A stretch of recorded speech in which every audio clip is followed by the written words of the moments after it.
آپ دیکھ رہے ہیں اردو ایچ ڈی ویورز۔ گزشتہ ماہ چین کے آسمان پر راکٹ جیسی کوئی چیز بہت تیز رفتار کے ساتھ اڑتی دیکھی گئی۔ تقریباً پوری زمین کا چکر لگانے کے بعد مبینہ طور پر یہ اپنے ہدف سے تقریباً 40 کلومیٹر پہلے گر گئی۔ ماہرین کے مطابق یہ ایک نئی قسم کا ہائپرسونک میزائل تھا، تاہم چین نے اس کی تردید کی ہے۔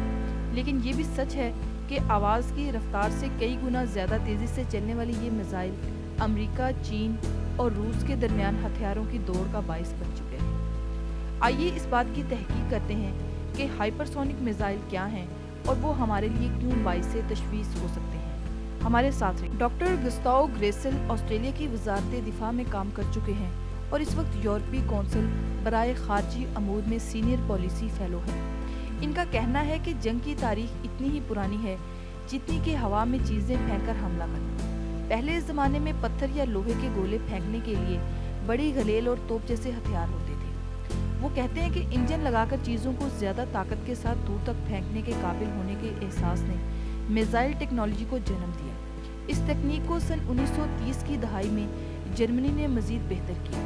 گریسل کا کہنا ہے کہ راکٹ یا میزائل ٹیکنالوجی کی ترقی جرمنی کی ریشر فورج کے دور میں ہوئی تھی۔ جرمنی نیا ہتھیار بنانا چاہتا تھا، اس لیے اس نے سینکڑوں سائنسدانوں کو اکٹھا کیا اور اس ٹیکنالوجی سے وابستہ انجینئرنگ کی زیادہ تر رکاوٹیں دور کر دی۔ ویورز، پہلی جنگ عظیم کے اختتام پر ورسائے معاہدے کے جرمنی پر فضائیہ رکھنے اور فوجی ٹیکنالوجی میں پیش رفت کرنے پر پابندی عائد کر دی گئی، لیکن راکٹ ٹیکنالوجی کے بارے میں کچھ نہیں کہا گیا، کیونکہ اس وقت یہ ٹیکنالوجی اپنا کوئی خاص وجود نہیں رکھتی تھی۔ جرمنی نے اس پر کام شروع کیا اور دوسری جنگ عظیم کے خاتمے تک نئے ہتھیار بنا لیے۔ جہاں دریائے پین بحیرہ ہالٹک سے ملتا ہے، اس کے قریب پین میونڈے نامی جگہ پر جرمنی نے دنیا کا پہلا سب سے بڑا اور جدید ترین ہتھیاروں کا تحقیقی مرکز بنا لیا۔ اس جگہ کا انتخاب اس لیے کیا گیا کیونکہ یہاں 400 کلومیٹر کی ٹیسٹنگ رینج میسر تھی۔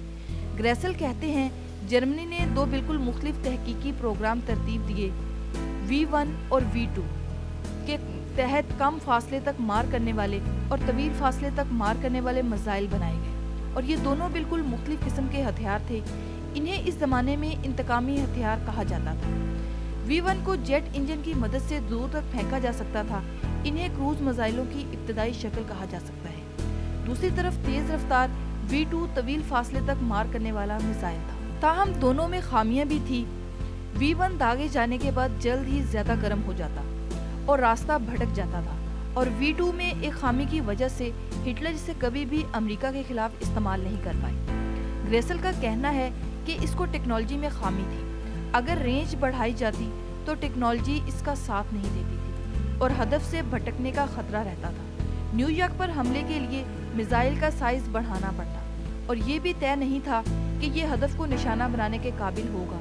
درست نشانہ لگانے کے بارے میں یہ جرمنی کی توقعات پر پورا نہیں اترا۔ جنگ کے دوران جرمنی نے لندن، اینٹروپ اور پیرس پر میزائل حملے کیے، لیکن اس سے جنگ کا رخ نہیں بدلا۔ بعد میں ان منصوبوں میں کام کرنے والے سائنسدان ہتھیاروں کی تحقیق اور خلائی مشن پر کام کرنے کے لیے امریکہ اور سوویت یونین گئے۔ دونوں ممالک نے اپنی فوج کی طاقت بڑھانے کے لیے میزائل ٹیکنالوجی کو بہتر بنانے کے لیے کام کیا۔ ویورز، سادہ الفاظ میں کہیں تو جرمنی کے یہ دو ہتھیار آج کے کروز اور بلسٹک میزائل ہیں۔ کروز میزائل زمین کی سطح کے قریب سے پرواز کرتے ہیں اور کم فاصلے تک مار کرتے ہیں، جبکہ بلسٹک میزائل فضا سے باہر نکل کر ہزاروں کلومیٹر دور ہدف کو نشانہ بنا سکتے ہیں۔ Doctor Laura Greco Massachusetts institute of technology میں ریسرچ فیلو ہیں۔ وہ کہتی ہیں کہ ہدف کو درست طریقے سے نشانہ بنانے اور دشمن سے چھیننے کے لیے میزائل کے لیے ضروری ہے کہ وہ ہوا میں اپنی حرکت کو کنٹرول کریں۔